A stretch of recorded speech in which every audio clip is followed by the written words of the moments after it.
When I went vegetarian back in 1969, I'd never even heard of veganism then. It was 100% for the animals. And that's still a very important heart-centered reason why I'm vegan. At that time, it was a year before Earth Day. I didn't know there was a climate crisis or a climate crisis pending, but we absolutely know that now. Well, we know it. Not everybody knows it, especially not this aspect of food choices and animal agriculture. So I'm here in the United States where we have an election coming up. And as I listen to these candidates and the people in their camps, if the environment or climate change comes up at all, which is very rare, but when it does, there is never anything about animal agriculture, about manure lagoons, about food choices, about land use. Never. So this issue that is so important to us, that we understand, some of us very astutely as scientists, others pretty astutely as lay people, this thing that is so important and necessary to us, other people are largely not noticing at all. Do you notice that even the climate deniers don't give us any trouble? They never get out there and talk about why the animal agriculture situation is not really a situation, because they don't care. So the job ahead of us is huge, and as you well know, we have very little time to do it. So I have a couple of suggestions in my short time with you. I love acronyms because they help me remember. And the acronym I want to use for this is very apropos. It's the word Bard, B-A-R-D. A bard was a poet who recited oral epics. So everything was spoken, everything was being given out into the world.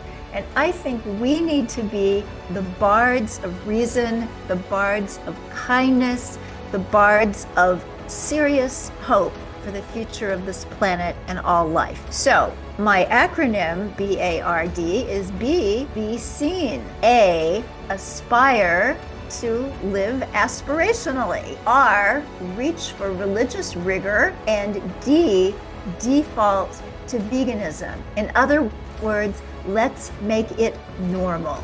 So let's go over these briefly. Be seen.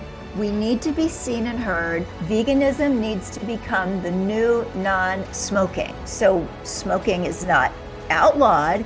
It is just very, very passé.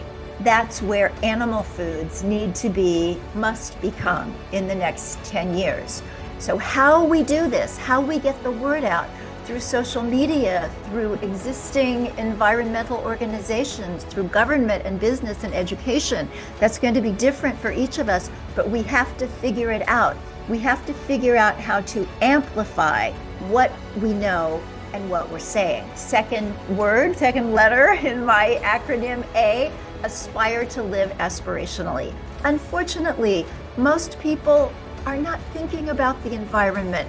Most people are not thinking about farmed animals. So we need to show them something that they want. We need to create pockets of the peace and joy and safety that we can read about in the Isaiah prophecies. And I know that biblically that's something for God to bring about, but we can start to bring about pieces of it. We can have these islands of aspiration in our own homes, in our own communities. We want to shine our light so that people will look at us as vegans and not say, oh yeah, they're vegans, but to say, you know what, I want some of that. R, reach for religious rigor. I love how Rabbi Shmuley Yanklowitz says it's fine to be spiritual and not religious as long as your spirituality has the rigor of religion. And that's how we need to approach this, and it should be pretty easy because for those of us who are people of faith, climate change and the agriculture connection to that is not just a matter of science and policy, it is something of concern to God. And this is true in the Abrahamic tradition, in the Vedic tradition, religions around the world. If we allow for the destruction of this planet, this sphere of hope and wonder, that may well be the unholiest act ever committed by our species. We don't want to be part of that. And finally, D in the word BARD, default to veganism.